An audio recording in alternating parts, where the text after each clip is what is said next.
What is up, everybody, and welcome to another episode of our Miata build. So a couple things we got going on.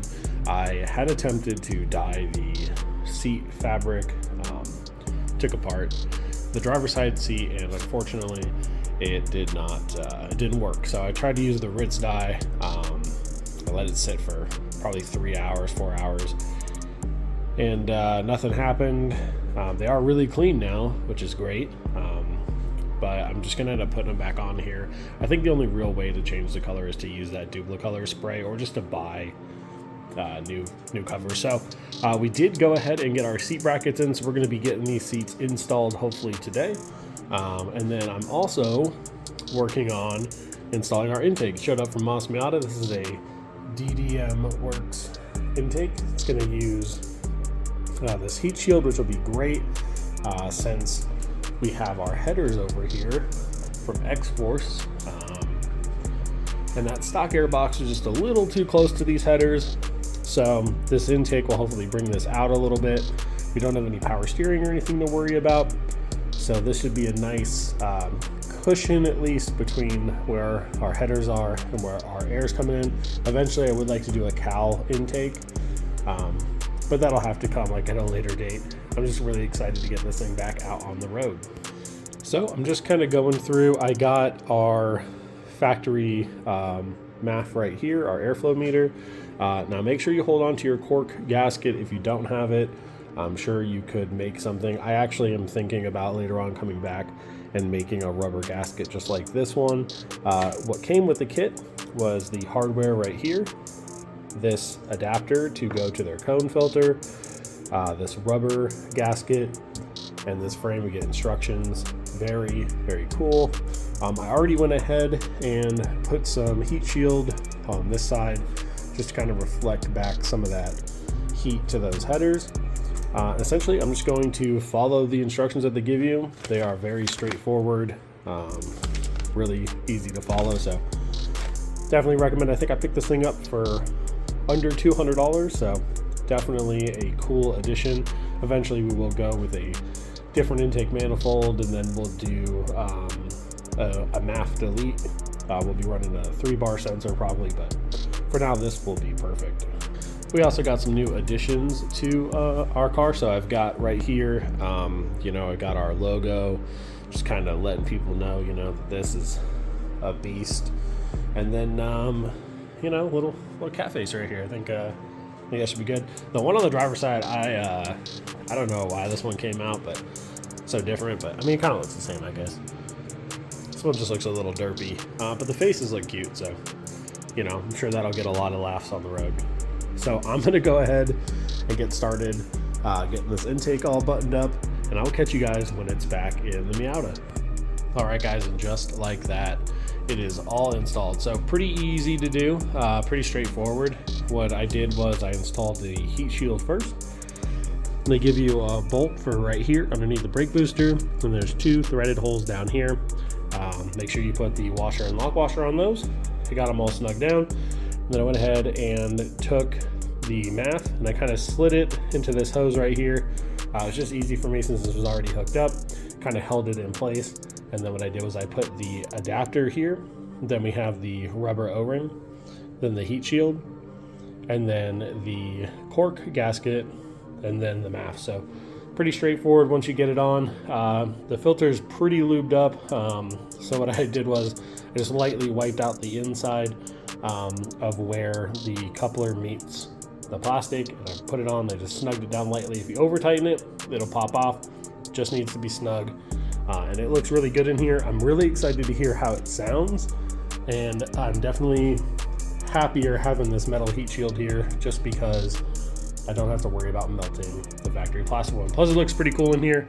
I can't wait to get that silicone hose kit. Hopefully it gets here soon so we can replace this, get all the other stuff done, and we can actually fire this thing up and hear it run and not have to block any ports to make it happen. So I'm really excited about that. But for now what we're gonna do is we're gonna go ahead and get this passenger seat all installed. So I got the DNA motoring low mounts. We're gonna go ahead and put those in, see how they line up, and get the seat all bolted in. So I'll catch you guys when the bracket's in here. All right, so I got the seat bracket in, so the DNA bracket fits pretty well.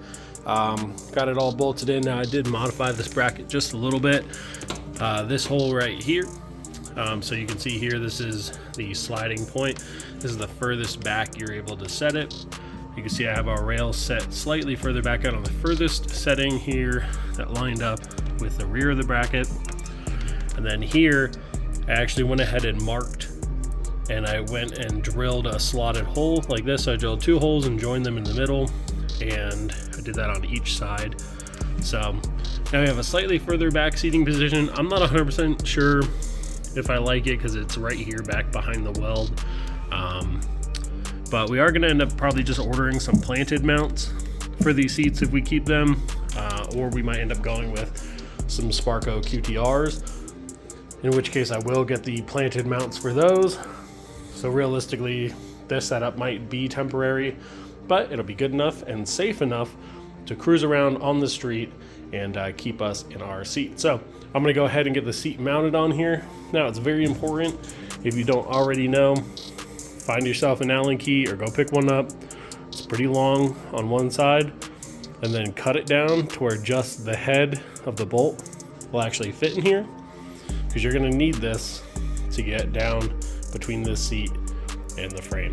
So I did try to go ahead and bolt it in the other way, and I just could not get to these lower bolts in the rear. Seat's too far back, so this is the best way to go about. So I'm gonna get the seat bolted in, and I'll catch you guys when it's back.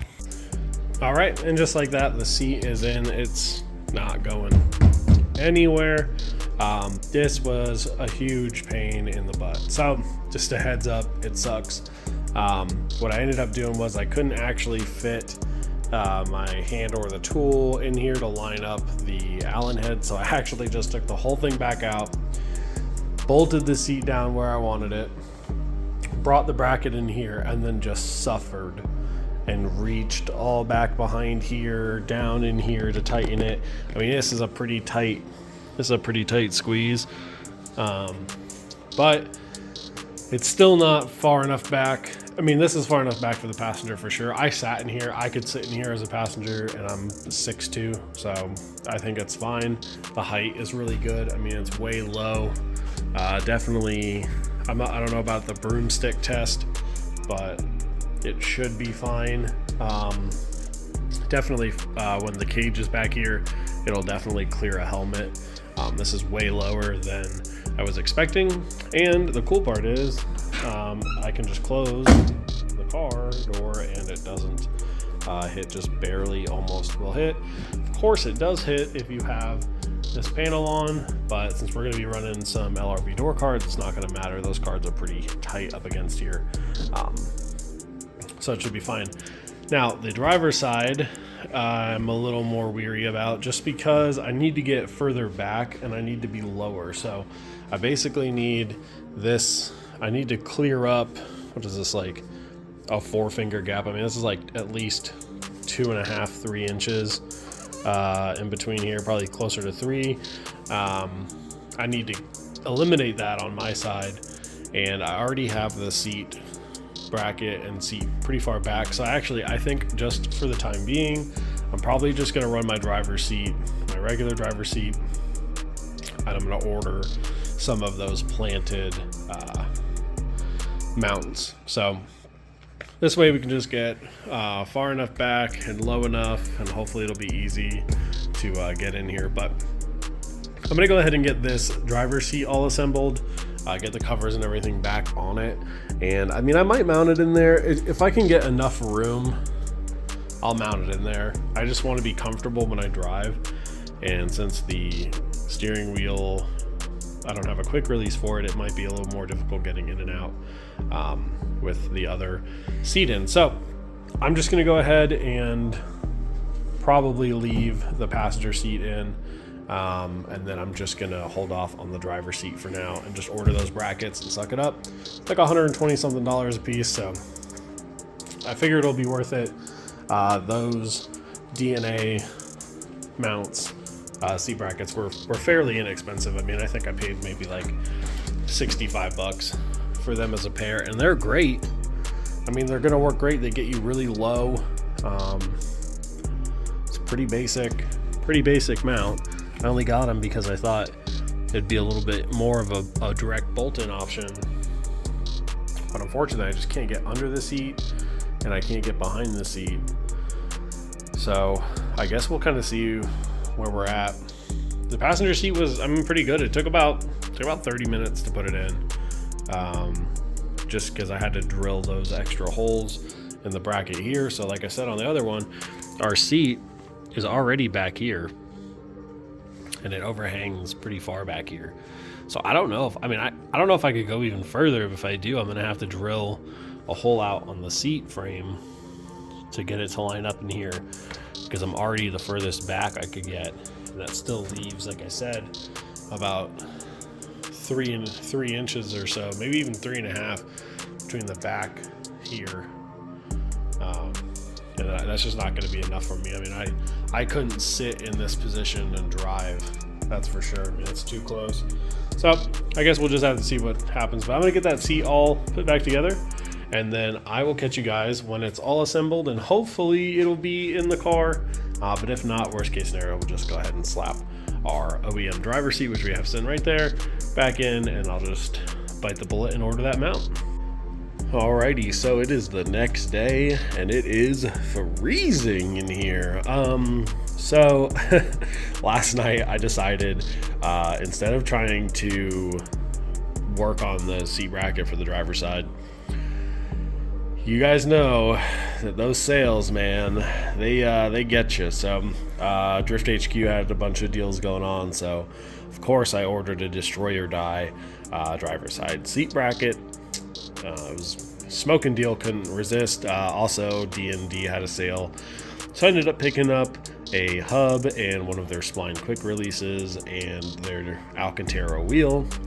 I'll reveal the color of those when they show up, but basically today what we're going to do in preparation of our new seat bracket, which should be here hopefully Wednesday, we're going to go ahead and get the rest of the seat covered back up. I did go ahead last night and glue this all down and let it set.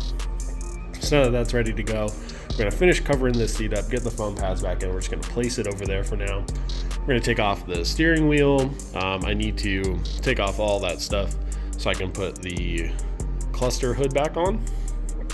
And then once that's on, we're just going to leave all that off, since the wheel and everything will be here relatively soon.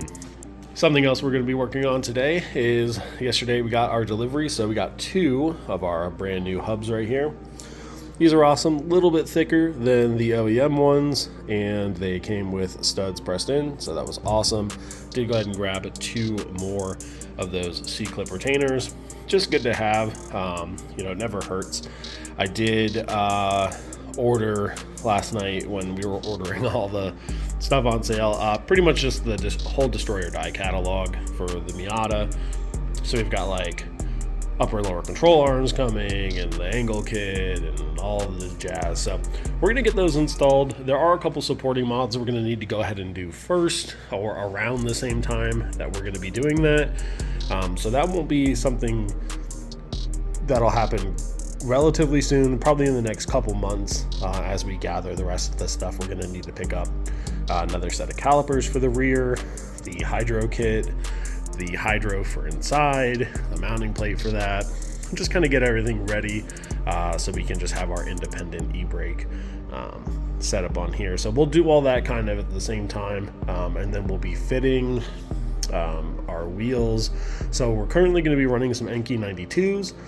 However, when the time comes to go track this thing, we're going to pick up just a set of wheels that we can track, probably get 6 or 8 of them, and then we'll have some burners that we can use. So it'll be all good. But today what we're going to do is we're going to get this seat covered. We're going to get this all done.